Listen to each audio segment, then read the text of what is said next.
Mansplaining. What does it even mean? Allow me to mansplain for you. More than a decade ago, a new word came into parlance, a portmanteau, a combining of the words man and explaining. Mansplaining captures when a man is speaking in a condescending manner to a woman simply because she is a woman and she can't possibly know better, and that he, being a man, needs to explain it. I'm sure this exists. Nothing I say here is a denial of real sexism. Mansplaining, as I've just defined, really exists. But I think it's a little overdiagnosed. People are too trigger-happy to accuse someone of it, and I and many others believe that the term is misused way more than it is actually used correctly. Most of the time I've been told that I'm mansplaining is when I'm speaking to a woman the way I speak to a man. And I've been told that I'm mansplaining when I'm speaking about something that I have significantly more knowledge and experience of the subject matter. I've been told I'm mansplaining in online comments when I've just been explaining and there was no way of identifying condescending tones in my words. In these cases, I think the term is used to try to shut down the other side. In the minds of people who are motivated by shame, trying to shame another person is a legitimate strategy and just as valid as engaging with the argument that they're putting forward. Of course, they're absolutely wrong about this. Men and women have different preferred communication styles. The short viral video, "It's Not About the Nail," really hits home with this. I can just feel it, like literally feel it in my head, and it's relentless, and I don't know if it's gonna stop. I mean, that's the thing that scares me the most, is that I don't know if it's ever gonna stop. Well, you do have a nail in your head. It is not about the nail. Are you sure? Because, I mean, I'll bet if we got that out of there... Stop trying to fix it. No, I'm not trying to fix it. I'm just pointing out that maybe the nail is causing... You always do this. You always try to fix things when what I really need is for you to just listen. Yeah, see, I don't think that is what you need. I think what you need is to get the nail See, out. you're not even listening now. Okay, fine. I will listen. Fine. Men like to go straight to fixing problems. Women like to talk about how they feel about a problem. So already we have a difference in expectations. And when those expectations aren't met, it's easy for the vocal minority of angry and bitter women to just blame it on misogyny. Their worldview needs the man to be a bad person. They need to exist in a man versus woman tribalist paradigm. You just kind of hate men. I mean, just a little bit. You just hate them a little bit. It's really hard not to. Have you seen them? Oh, it's so hard not to. And I know some of you are like, well, not all men. And of course, it's all men. Literally every single one of them. Hate them, hate them, hate them. Someone was like, what about your dad? Especially my dad. That's why I'm up here. All men. Ew, ugh, hate them all, hate them all. Everything they believe is built upon the perceived conflict rather than cooperation. And so the accusation of mansplaining is used in context where it would be literally impossible to detect misogyny in the other person. For example, in social media and internet forums. Unless someone is literally opening with a misogynistic comment, you'd need to have a lot of exposure to things they've previously said, points they've argued for, etc. You'd need to know so much about the person in order to reliably imply that they're saying these things A, in a condescending way, and B, out of misogyny. But instead, it's labelled as complete strangers just because they happen to be male. Sometimes I might speak in a condescending way to a woman, but it's never because she is a woman. It's because I see her as a human being, equal in value and dignity, but I also happen to think that she's a fucking idiot. But I think the accusation of condescension isn't happening the way many people who use the term mansplaining think it is.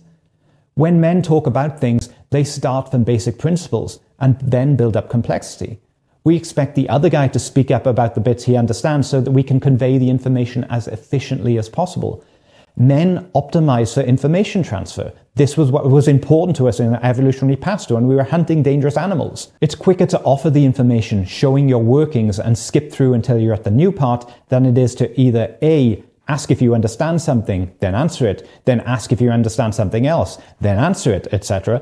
Or B, to state your conclusion and then have to answer lots of questions that might not get someone there in an order that's easy to follow. When men communicate from first principles, we're doing it because we respect and care about the person we're communicating with.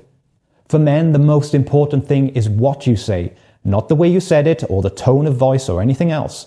Those things can be influenced by so many different things that it's not worth us getting stressed over it or taking it personally.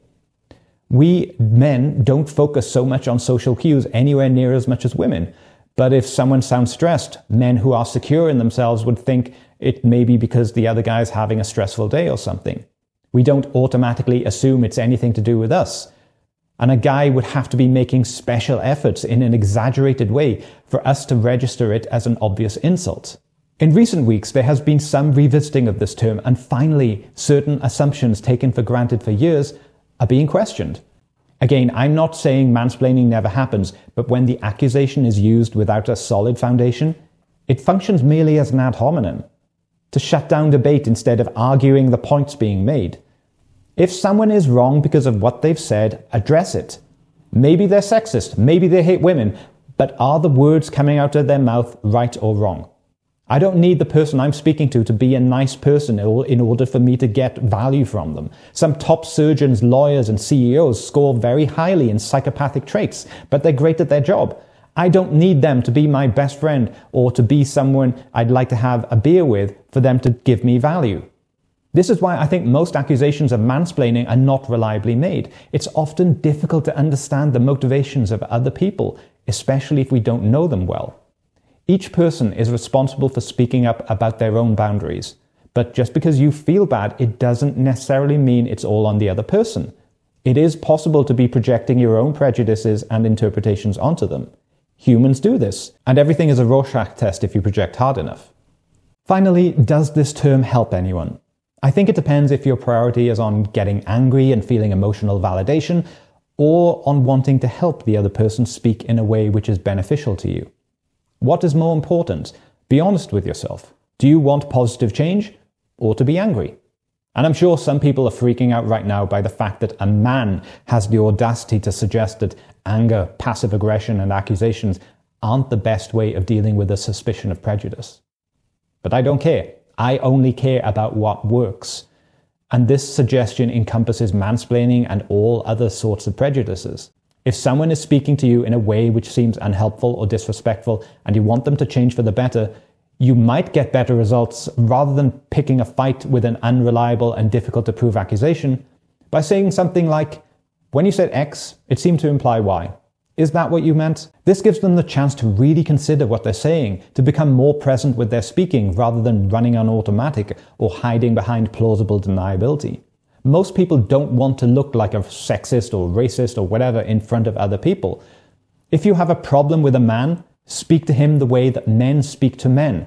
That's the burden of equality. Say something to them right away. Don't wait till later when they've already forgotten about it and can't do anything to change it. So yes, mansplaining happens, and when it happens, it should be confronted immediately.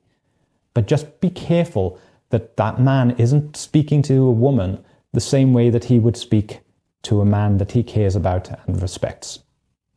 Thank you very much for listening.